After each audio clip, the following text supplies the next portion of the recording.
so designed that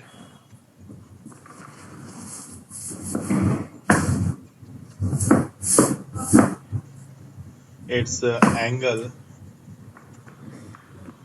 sir total refraction हो गया, total internal refraction हो गया प्रिज्म के लिए, एक ही बात है। टोटल इंटरनल रिफ्लेक्शन ही होगा यहाँ पे।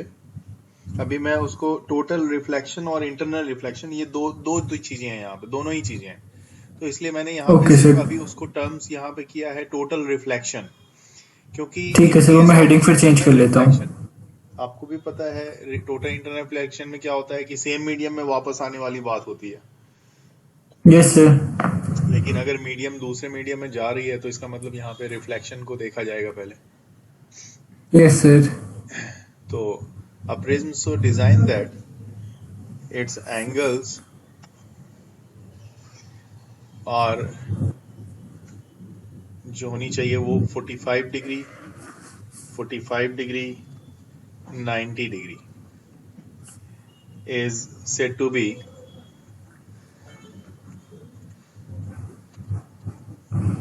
total reflection prism.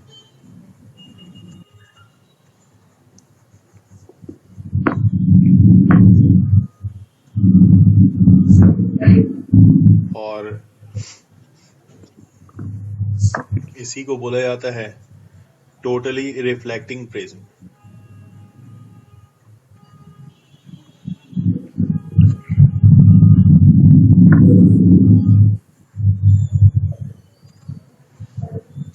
और द राइट एंगल प्रिज्म,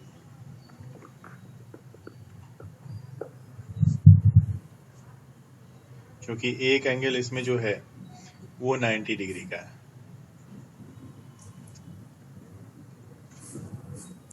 और इस प्रिज्म में जो एंगल है वो मैं ले रहा हूं इस जगह पे 45, ऑब्वियस सी बात है, जैसा मैंने लिखा है वहां पे। ये भी 45 और ये आपका 90 है।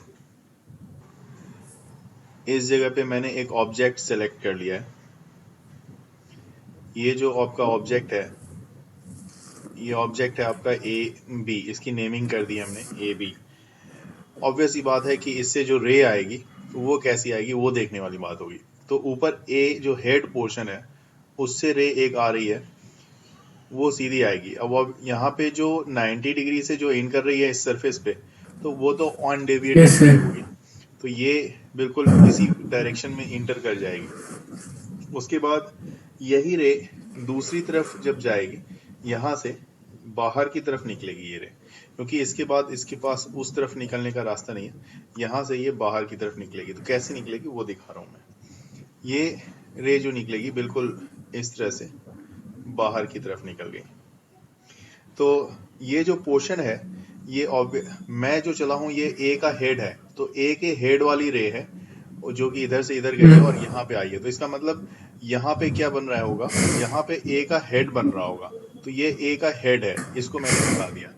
दूसरी बात जब आती है तो ए के बी जो कि इसका टेल है, तो टेल से जो यस रे सर। जाएगी वो भी एक रे, हालांकि रे तो बहुत सारी जाएगी लेकिन ए और बी दो एंड पॉइंट लेना ज्यादा इजी होता है। तो इसलिए मैंने बी तो सर वाले बाकी जो पोर्शन को रेंज आएंगी वो तो इन सिलेक्ट दोनों किया। के बीच में जाएगी ना? हाँ, बहुत सारी रे जाएगी जो इन दोनों के बीच ही रहेगी। ठीक है सर। तो ये रे इस तरह से जाती हुई, और जब यहाँ पे इंसिडेंट होगी तो आफ्टर रिफ्लेक्शन TIR का जो प्रोसेस होता है, ये रे इस यस। डायरेक्शन यहाँ पे आपको मिलेगी और इसकी टेल पोजीशन होगी ये। तो ये अब आपकी ठीक है जो सर। पोजीशन है ये A डैश की रहेगी और ये B डैश की रहेगी। तो ठीक है सर। यहाँ से सर साइड उल्टा नहीं बना दिया आपने, ए डैश और बी डैश? यहाँ पे AB है और ये A डैश B डैश, ये B उल्टा हो गया डैश ना सर? सॉरी ये उल्टा हो गया है यहाँ पे। ये आप जो कहना चाह रहे हो ये A डैश है ना? यस सर, वही कह रहा था। Yes sir. You are right, you are right. ये B डैश है, ये B तो डैश है। सर इमेज जहाँ पे फॉर्म होती है वो तो डिफर करेगा ना? यहाँ पे इमेज जो बन रही है ना, इससे इमेज से आपको क्या यस पता सर। लग रहा है, इसको मैं क्लियर कर दूं कि आपका ऑब्जेक्ट जो है वो ये है। ऑब्जेक्ट जो है आपका वो ये है, A और B। और यस जो सर। इमेज बन रही है आपकी, इमेज ऑब्जेक्ट यस के सर। साथ 90 डिग्री बना रही है, क्योंकि ये बन रहा है आपका बी डैश और ए डैश। तो यस सर। ये इसके साथ कितना बना रहा है, 90 डिग्री का एंगल बना रहा है। जी सर। ठीक है, इसी चीज को इसको यहाँ पे बोला जाता है, इस फेनोमेना को बोला जाता है डेविएशन थ्रू 90 डिग्री। और यहाँ पे मैं लिख रहा हूँ डेविएशन थ्रू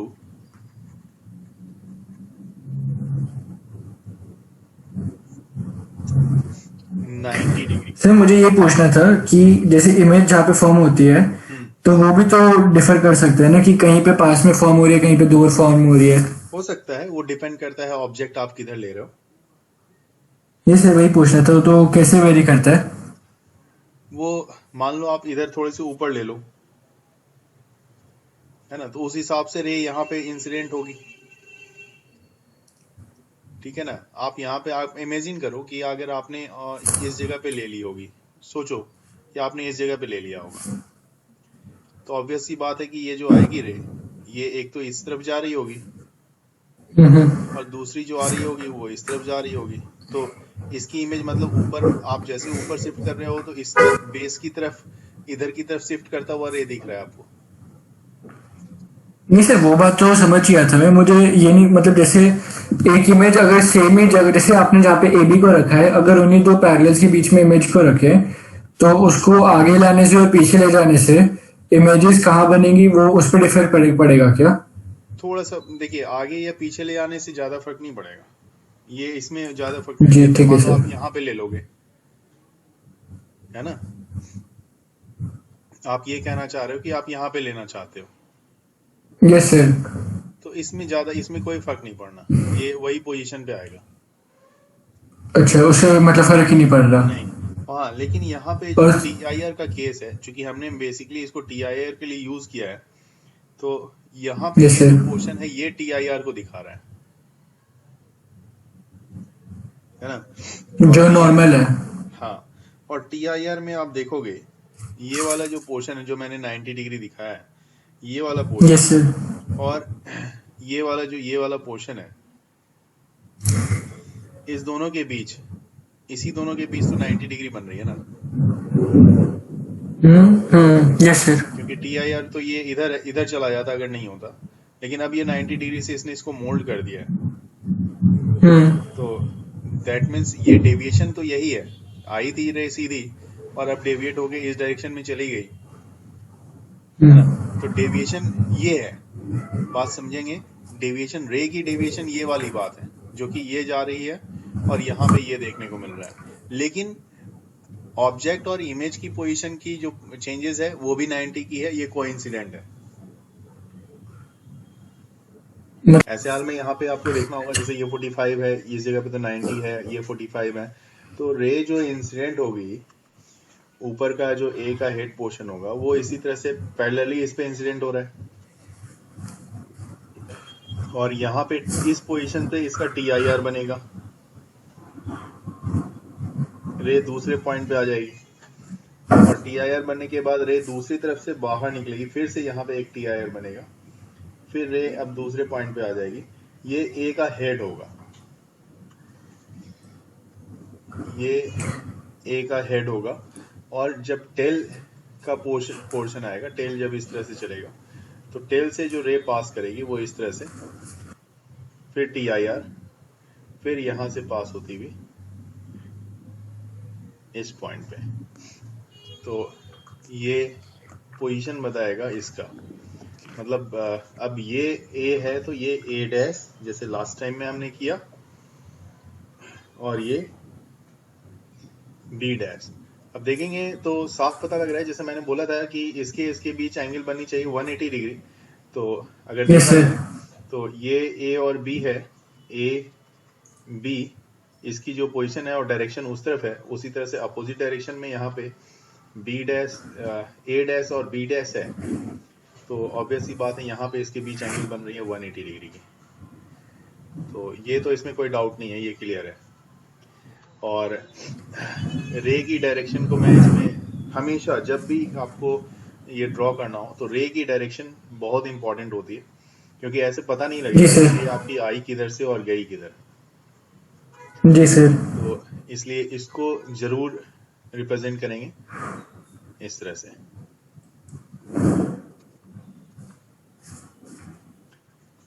ये हो गया, और यही deviation through 180 degree inverted image. Clear है? ये जो मार्क करने वाली बात है, जैसे आपको पता है ये TIR इस पोजीशन पे है, यस सर। तो इस पोजीशन पे सर TIR टेक्निकली टीआईआर दोनों पोजीशंस पे हो रहे हैं ना, हाँ एक ही जहाँ पे ये भी है ना, यस सर। बिल्कुल है, ये भी है, ये भी है।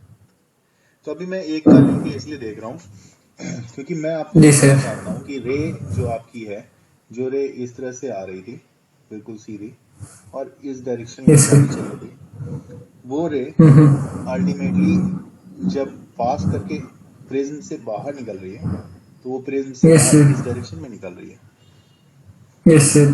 तो बाहर निकलने की डायरेक्शन ये है और प्रिज्म यस में सर। इंटर करने की डायरेक्शन ये है। Yes sir. तो इसका मतलब रे की इनिशियल पोजीशन ये थी जिससे वो इंटर कर रहा था और बाहर यस निकल रहा था सर। इससे। तो ये पोजीशन और ये पोजीशन, ये दोनों पोजीशन कितने के एंगल बना रहे हैं? तो रे ही तो डेविएट हो रहा है ना 180 डिग्री से। यस सर, अगर उसको शिफ्ट करते तो 180 डिग्री हो जाएगा। बिल्कुल। इस बार हमें लेना है प्रिज्म इरेक्टिंग होनी चाहिए। तो इरेक्टिंग कैसा, मतलब जैसा कि हम लोग नॉर्मल में प्रिज्म लेते हैं। तो नॉर्मल में प्रिज्म ठीक है कैसा सर। लेते हैं? तो नॉर्मल में प्रिज्म ऐसा लेते हैं, थोड़ा बड़ा प्रिज्म है, इस तरह का प्रिज्म बनाते हैं। और इसमें ऑब्जेक्ट आप मान लो कि आपने यहाँ पे ले लिया,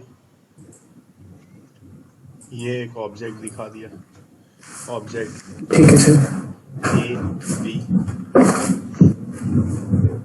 तो अब देखो रे जो आएगी ऑब्जेक्ट से, वो रे एक तो ये वाली आएगी, यहां से जो रे आएगी वो इस डायरेक्शन में जाएगी ऐसी, हम्म। और फिर यहां से रिफ्लेक्ट होके यहाँ, और फिर ये रे बाहर निकल जाएगी। ये ए का पार्ट है, ध्यान रखेंगे। हम्म।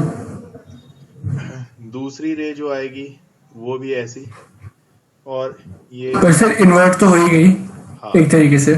अब ये इधर आ गई और ये चली जाएगी, ऊपर वाले को टच करेगी, ध्यान देना इसको, हम्म। और ये यहां से फिर बाहर निकलेगी। तो इसकी इमेज बन गई ऐसी।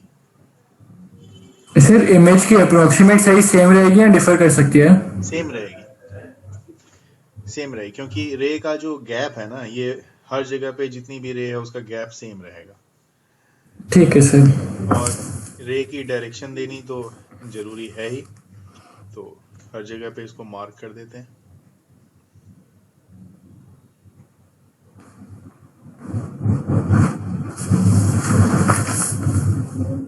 इस तरह से। और ये हो गया आपका फाइनली जो निकला, ये A' और ये B'। इमेज कैसी है? तो इमेज इन्वर्टेड। डेविएशन कितने से हुआ? तो डेविएशन 0 डिग्री का। 0 डिग्री, क्योंकि रे आप देखो, रे ऐसे ही है ना, इसी यस डायरेक्शन में रे सर। रह गया ना, इसी डायरेक्शन में। ये जो यस रे आ सर। रही है, ये अगर इसको देखा जाए तो ये आगे ऐसी जाती, और ये वाली रे यही नीचे आके इधर आके गई है, तो दोनों रे मतलब पैरेलल है, ये वाली भी इसके पैरेलल है, इसलिए 0 डिग्री का हो गया डेविएशन। अब हमें देखेंगे कि एडवांटेजेस ऑफ अ प्रिज्म।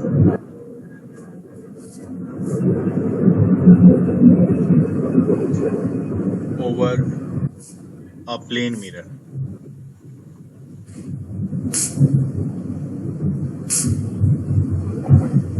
क्या एडवांटेजेस हैं? क्योंकि प्लेन मिरर में भी रिफ्लेक्शन होता है, लाइट वापस आ जाती है, और वैसे हाल में प्रिज्म को लेके क्या फायदा होगा, क्यों हम प्रिज्म को लेके ही इसके लिए बात करें।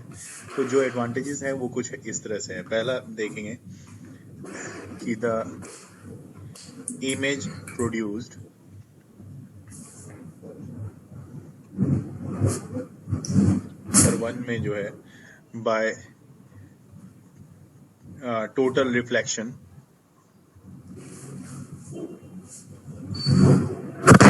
prism is bright, पहला पॉइंट है, and clear as compared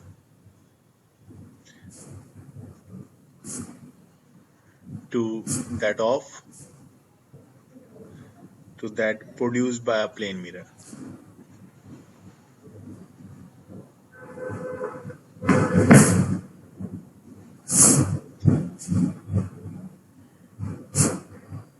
This is the first point.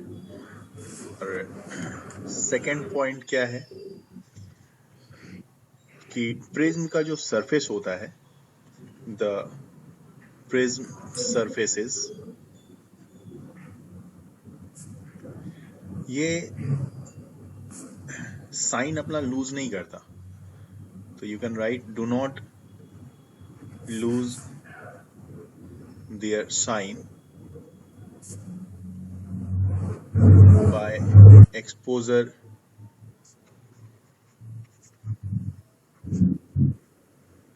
to air or dampness.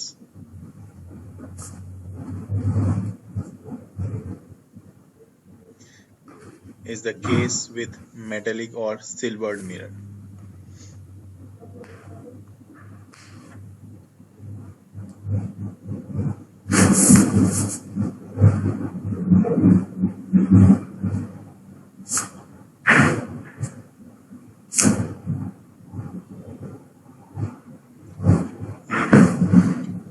एक लास्ट और थर्ड पॉइंट वो ये है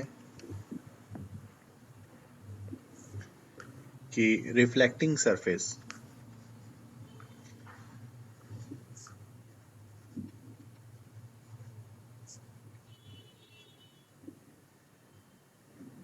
cannot go out of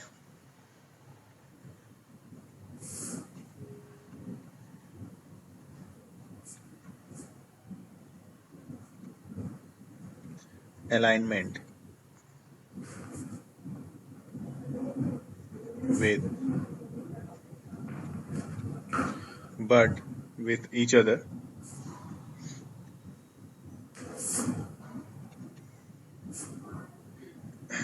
as the prism is rigid.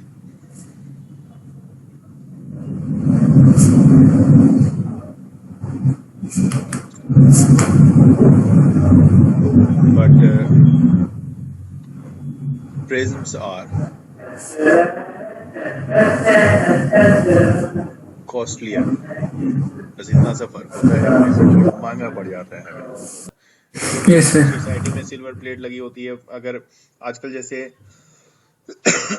ठंडे का दिन है तो ह्यूमिडिटी आती है, तो उसको अगर बार बार वाइप किया जाता है, पोछा जाता है, और अगर ना पोछा जाए तो उस पर एक लेयर आ जाता है, एक लेयर जम जाता है, जिसके कारण कि उसमें उसकी जो रिफ्लेक्टिंग सरफेस है उसमें थोड़ी सी डैम्पनेस आ जाती है. वो कंप्लीटली रिफ्लेक्ट करना छोड़ देता है, एक मिरर की तरह बिहेव करना छोड़ देता है. धीरे धीरे उसकी शाइनी सरफेस जो है वो डाउन हो जाती है. तो लेकिन प्रिज्म के साथ ऐसा नहीं होता. वो कंप्लीटली जो है उस चीज को, जो भी रे आती है उसको जैसे एब्जॉर्ब करता है उसी तरह से रिफ्लेक्ट भी कर देता है. ऑप्टिकल फाइबर को कैसे डिफाइन किया जाएगा वो देख लेते हैं. बाकी आप बताना कि ये सही है या गलत है. जी सर. देखिए, एन ऑप्टिकल फाइबर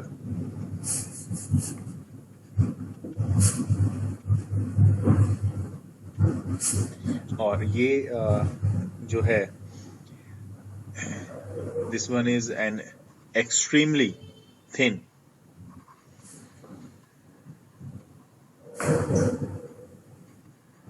कितना थिन होना चाहिए तो वो मैं लिख देता हूँ. अबाउट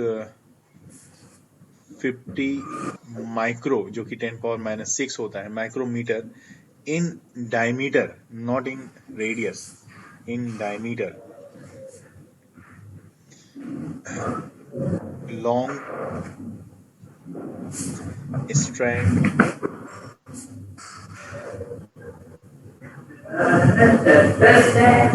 हाई क्वालिटी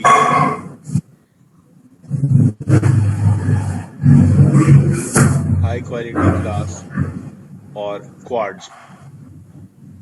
क्वार्ट्ज तो एक एलॉय है, इसको क्वार्ट्ज इसको यहाँ पे जो क्वार्ट्ज है इसको हम लोग कोर बोलेंगे, CORE। Coated with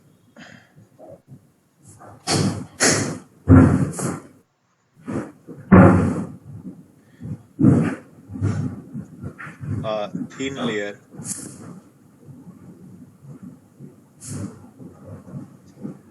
of a material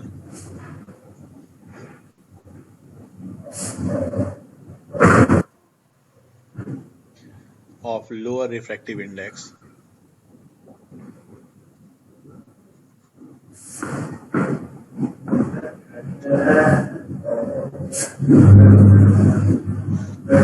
lower refractive index है, इसको बोला जाता है cladding, called cladding.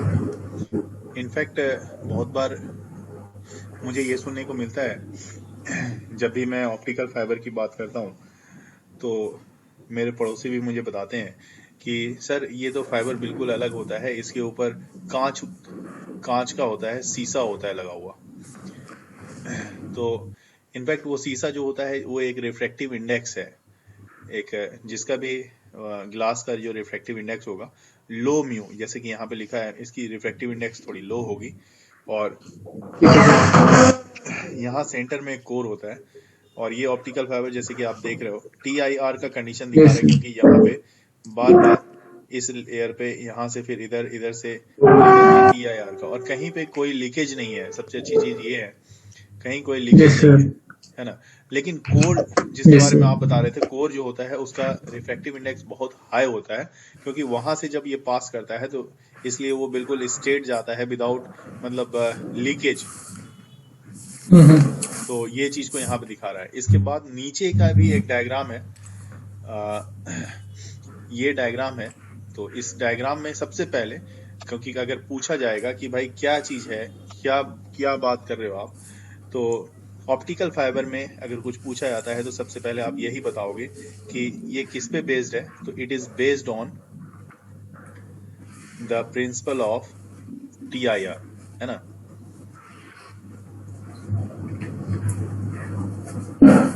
Principle of TIR, ये TIR के प्रिंसिपल पे बेस्ड है।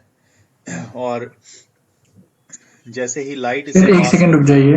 हाँ कोई नहीं, तो इसको थोड़ा डिस्क्राइब कर देता हूँ। अ लाइट रे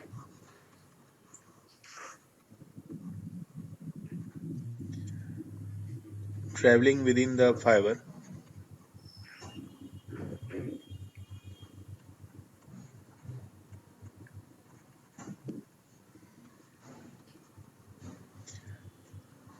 is internally reflected each time, और हर बार जब ये रिफ्लेक्ट करेगा तो उसमें वो स्ट्राइक करेगा सरफेस पे, जैसे यहाँ पे सरफेस पे स्ट्राइक कर रहा है। It strike the surface between the, अब देखना है यहाँ पे किस किस सरफेस के बीच, ये भी क्वेश्चन पूछा जा सकता है। Between the core and cladding, ये क्लैडिंग का ये वाला सरफेस और कोर जो इसके बीच का होगा, वहां से core and cladding. So long its angle of incidence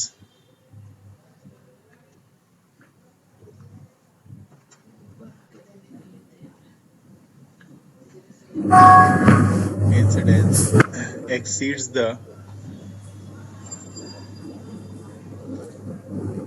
critical angle, क्योंकि क्रिटिकल एंगल से एक्सीड होगा तभी वो आगे मूव करेगा, नहीं तो लेयर से लेयर वाइज मूव करना शुरू कर देगा। जो फिर आगे प्रॉब्लम ही क्रिएट करेगा। तो हमेशा एक्सीड्स होनी चाहिए। किससे एक्सीड होनी चाहिए ध्यान रखेंगे, क्रिटिकल एंगल से। और ठीक है sir. For the core cladding,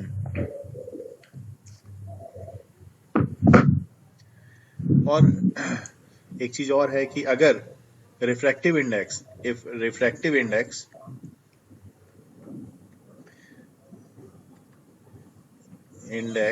किसका, ऑफ कोर, जो मान लो कि मैंने मान लिया μ1 हो, अगर रिफ्रैक्टिव इंडेक्स कोर का μ1 है और जिसकी वैल्यू भी मैं मान लेता हूं यहाँ पे कि वो 1.6 की रही हो, एंड दैट ऑफ क्लैडिंग, और क्लैडिंग की भी वैल्यू मैं एंड इट्स वैल्यू, इसकी वैल्यू भी मैं μ2 मान लेता हूँ, यहाँ पे μ1 माना है इसको μ2 मान लेता हूँ। μ2 इज ये हो जाता है अगर आपका 1.5, तो क्रिटिकल एंगल जो होगी यहाँ पे, क्रिटिकल एंगल इज इस केस में 70 डिग्री। क्योंकि देखो ऐसा क्यों होगा वो भी देखेंगे, क्योंकि साइन आईसी जो क्रिटिकल एंगल का होता है वो μ2/μ1 होगा, और μ2/μ1 सर इस केस में मतलब आप कौन से केस की बात कर रहे हैं, जो सेकंड वाला जो यू वाला बना हुआ है? हाँ ये वाला, ये 0.94 देगा। ठीक है, जो वैल्यू मैंने यहाँ लिया, नॉर्मली ऐसा ही होता है, जो हम लोग ऑप्टिकल फाइबर हमारी होती है उसमें μ1 की वैल्यू 1.6 होती है और μ2 की वैल्यू 1.5 होती है। तो अगर 1.5/1.6 करूं तो मेरे को मिल रहा है 0.94। ठीक है ना, तो इसका मतलब है कि इससे हमें क्या कंक्लूजन निकल रहा है कि the reflection is more perfect, the reflection is more perfect than that of high quality mirror for which it is 97%। और एक चीज और यहाँ पे आपको बता दूं कि even after 1000 of reflection,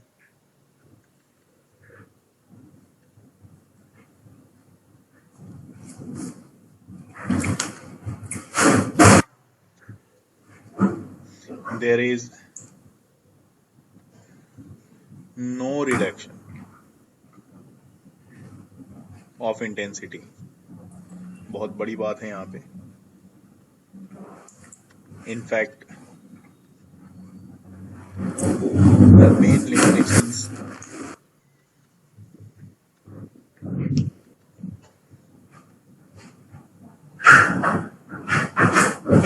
to use very long optical fiber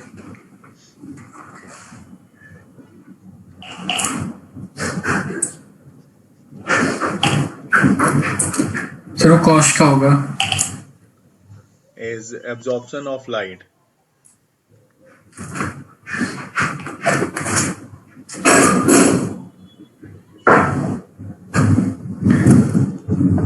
within the medium।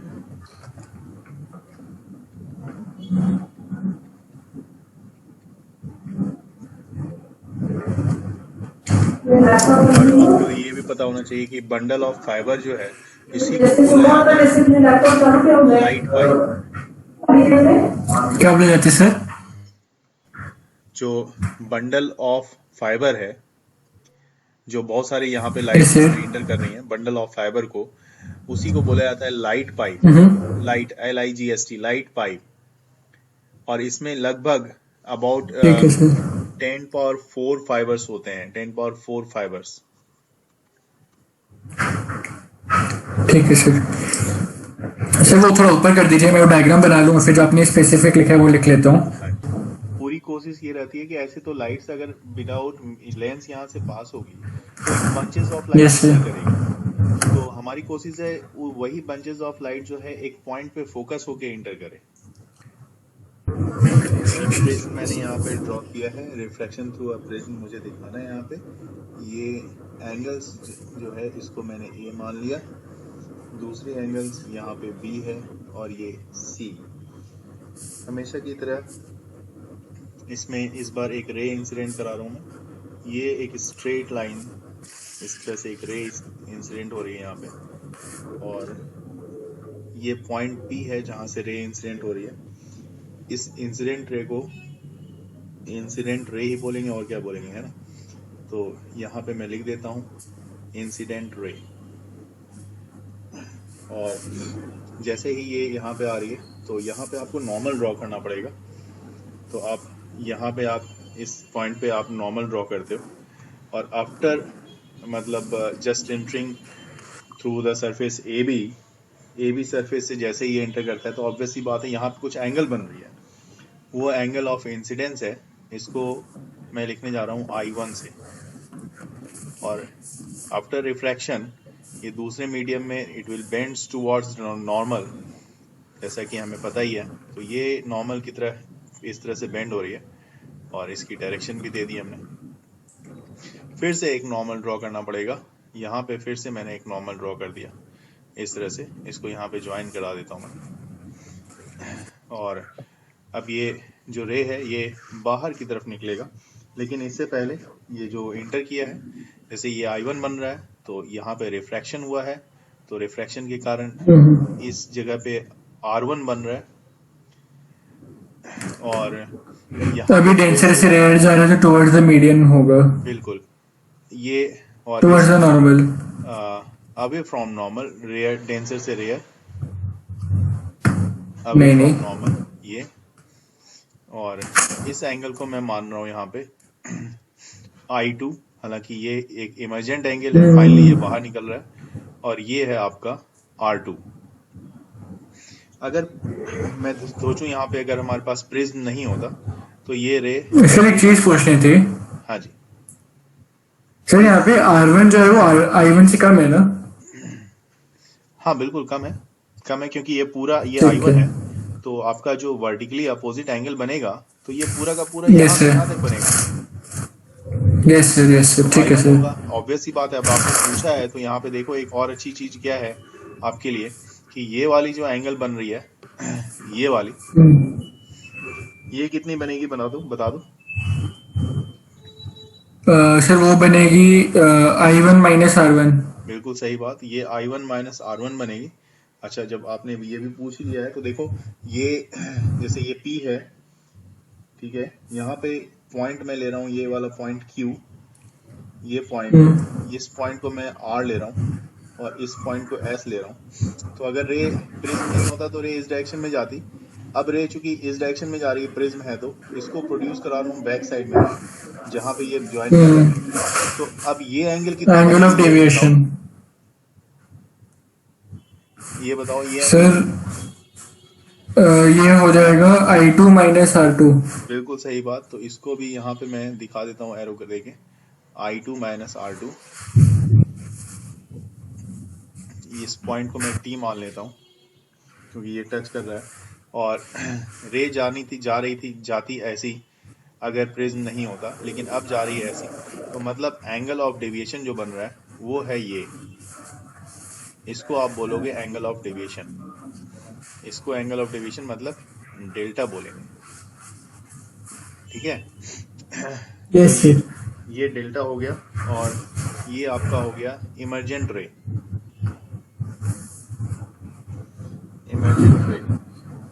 Sir I2 और I1 सेम है, इक्वल है? I2 और I1 यस सर। अभी आपको पता लग जाएगा, अभी मैं इसके बारे में डिस्कस करूंगा। आप सबसे ओके पहले सर।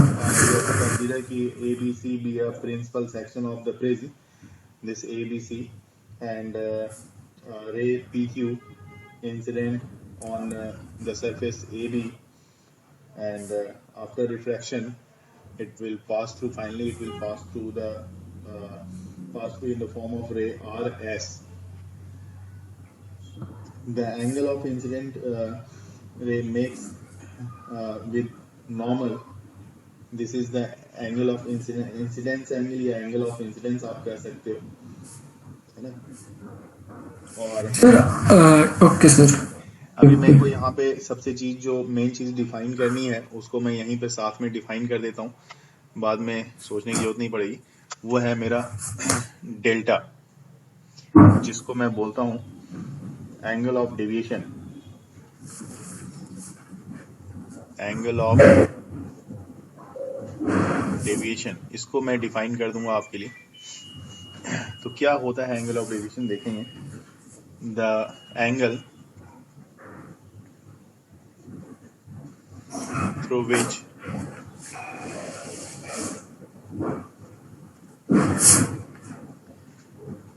the incident ray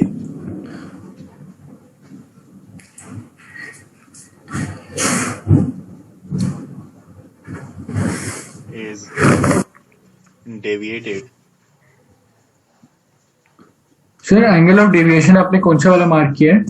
ये वाला, यहाँ से यहाँ तक, जो एस टी और वो प्रोड्यूस वाले का वो है ना? जी हाँ, ये टी और एस वाला ये, और इधर से टी और इस डायरेक्शन में ये। ठीक है ठीक है। तो ray is deviated on passing through a prism, ठीक है, passing through a prism is called the angle of deviation। Check करते जाओगे AQOR, इस क्वाड्रिलेटरल में आप देखो ये एंगल A, एंगल O, ये दो एंगल, और ये देखोगे अगर आप ध्यान से देखोगे तो ये क्या है, ये नॉर्मल बन रहा है ना। तो ये इसका कौन सा वाला सर? हाँ जी सर। ये 90 डिग्री ये नॉर्मल है, ये भी नॉर्मल है। तो ये इसका मतलब यहाँ पे यहाँ से यहाँ तक कितना बना रहा है 90, और उसी तरह से ये भी बना रहा है, यहाँ पे आपका 90 बना रहा है इसके साथ। तो अगर ये 90 है, ये 90 है, तो इसका मतलब ये और इसका 90 90 180, तो ये ऐसे ही हो गया। सर 90 तो उसके साथ बना रहे हैं ना, इसके सरफेस के साथ। सरफेस के साथ, बिल्कुल सही बात। तो मैं सरफेस की ही बात कर रहा हूँ। अच्छा, सरफेस, ठीक है। इसके सरफेस से ये, ठीक है। और मैं इसको इरेज कर रहा हूँ, मैंने दिखा दिया है अब यहाँ पे, तो इसको इरेज कर रहा हूँ जो मैंने दिखा दिया है, ठीक है, ताकि वो गंदा ना हो और क्लियर हमें दिखता रहे कि क्या क्या मैंने दिखाने की कोशिश की है। तो इसका मतलब ये 90 ये 90 180, और इस दोनों का सम, तो ऑपोजिट का सम 180 होता ही है। That means angle A plus angle O, ये वाला angle plus angle AQO plus angle ARO is equal to 360 180, हाँ 360, सॉरी, यस सर। और यहाँ पे मैं लिख रहा हूँ उसके लिए कि जिस एंगल को मैंने AQO this one is equal to angle ARO, this one is equal to 90 degree. तो इसका मतलब ये दोनों मिलके 90 है, 90 ये 90 ये, तो 180 हो गया। तो 180 उधर जाएगा, तो इसका मतलब angle A plus angle O is equal to 180। Yes sir. इसको इक्वेशन 1 मैंने ले लिया। अब दूसरा एक ट्रायंगल मैं ले रहा हूं, देखो ट्रायंगल कौन सा, तो ट्रायंगल QOR।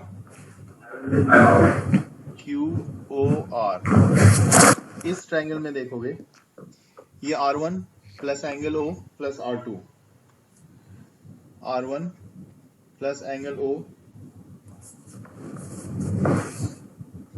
प्लस R2, ये कितना हो जाएगा, ये 180। एक ट्रायंगल में जो तीनों एंगल होते हैं 180 डिग्री की। This is equation 2। दोनों का RHS सेम है, इक्वेशन 1 का और इक्वेशन 2 का। तो RHS सेम है तो LHS भी तो सेम होगा। तो LHS सेम होगा तो आप इसको क्या करोगे, यहाँ पे आप ये दिखाओगे कि angle A plus angle O is equal to angle R1 plus angle R2, ये एंगल R2 है, plus angle O, this both are equal, angle O और एंगल O कैंसिल कर दोगे आप, तो यहाँ पे लिखोगे आप क्या कि angle A equal to angle R1 plus angle R2, this is equation 3।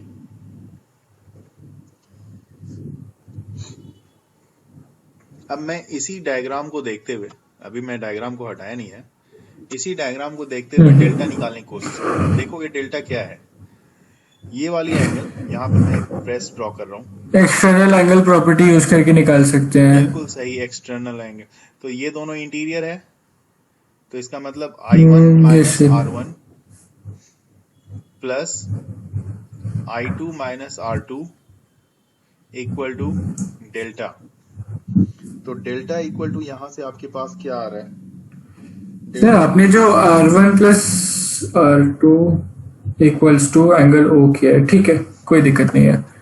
अब ये I1 और I2 दोनों प्लस में है, तो दोनों को एक साथ ले लिया, ठीक है, और माइनस कॉमन ले लिया दोनों से, इससे भी और इससे भी, और ठीक है, R1 plus R2, this is equation 4। Equation 3 में जो R1 प्लस R2 है वो A के इक्वल है, तो इसमें रख दो आप, तो डेल्टा इक्वल टू कितना हो जाएगा, I1 plus I2 minus A।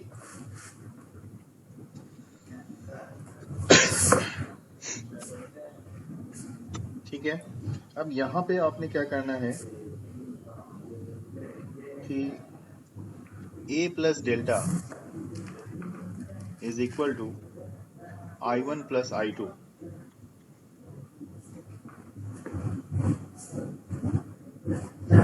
ये हो गया, दिस इज इक्वेशन 5। ये तो कैलकुलेशन का पार्ट था। अब मैं जो इन शॉर्ट बहुत से छोटे से फॉर्म में मैं करने जा रहा हूँ, हालांकि जो मैं करने जा रहा हूँ वो बहुत छोटा सा फॉर्म है, लेकिन अगर मैं इसको पूरा डिटेल करूँ तो पूरा 1 पेज लगेगा, और मैं उसको भी जरूर आपको उससे भी इंट्रोड्यूस कराऊंगा, लेकिन फिलहाल मैं बहुत ही छोटे में इसको बताने जा रहा हूँ। छोटे में बताने जा रहा हूँ क्या, in case of very thin prism,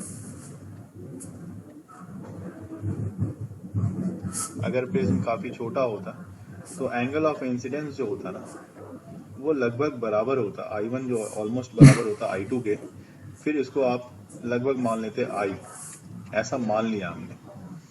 उसी तरह से जब एंगल ऑफ इंसिडेंस अगर प्रिज्म पतला है, बहुत ही थिन केस में है, तो R1 भी ऑलमोस्ट इक्वल होता R2 के, जिसको आप R मान लेते। तो अगर मैं ऐसे हालात में यहाँ पे इसको देखूं तो हमारे पास angle A equal to 2R आएगा, और angle A plus delta equal to 2I आएगा। I इक्वल टू हो जाएगा A प्लस डेल्टा बाय 2, और R इक्वल टू हो जाएगा A बाय 2। इन शॉर्ट बहुत ही छोटे में मैं देख रहा हूँ, जहाँ 1 पेज का डेरिवेशन होना था उसको मैंने सिर्फ 2 लाइन में करने की कोशिश कर दिया है इनफैक्ट, बाकी बाद में इसको पूरा कर लेंगे। और अब मैं आपको बताने जा रहा हूँ कि using Snell's law. Sir 1 second sir,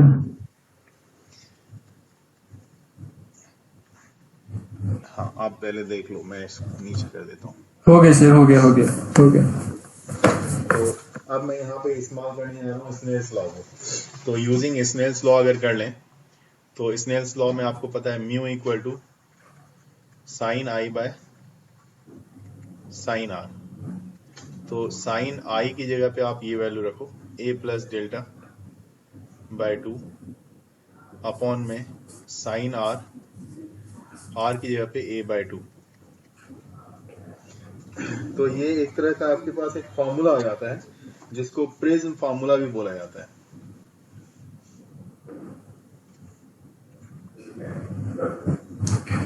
ठीक है सर। और इसमें हालांकि एक ग्राफ भी है ड्रॉ करने के लिए, तो रफली मैं एक ग्राफ आपको यूज कर देता हूँ यहाँ पे कि ग्राफ कैसा है। सर एक सेकंड से स्नेल्स लॉ वाला लिख रहा हूँ। हाँ,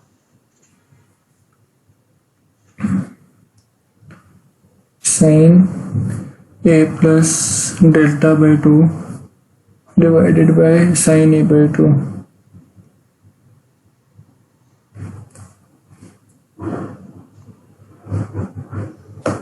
ग्राफ भी जो आपका बनेगा वो एंगल ऑफ इंसिडेंस और डेविएशन पे बेस्ड होगा ग्राफ, जिसमें ग्राफ कुछ इस तरह से आपका बनेगा।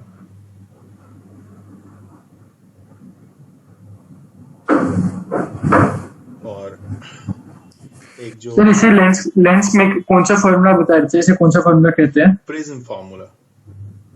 ठीक है सर।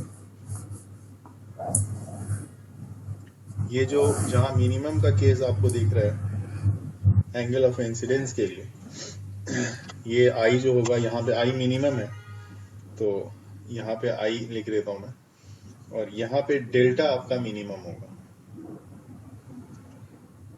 और बाकी दो केसेस यहाँ पे आप ऐसा ले सकते हो, यहाँ पे ऐसे करके, जो कि एक I1 के लिए। सर ये आपने डेल्टा एम लिखा है ना? हाँ, ये I2 के लिए। डेल्टा एम कहने का मतलब हुआ मिनिमम डेविएशन। Okay sir.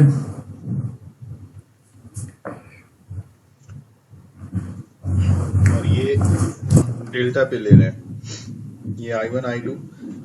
और कुछ जो बात यहाँ पे मार्केबल बात है वो मैं बता दूं आपको कि म्यू लेमडा एंड ए मतलब एंगल, जो प्रिज्म का एंगल है, और कांस्टेंट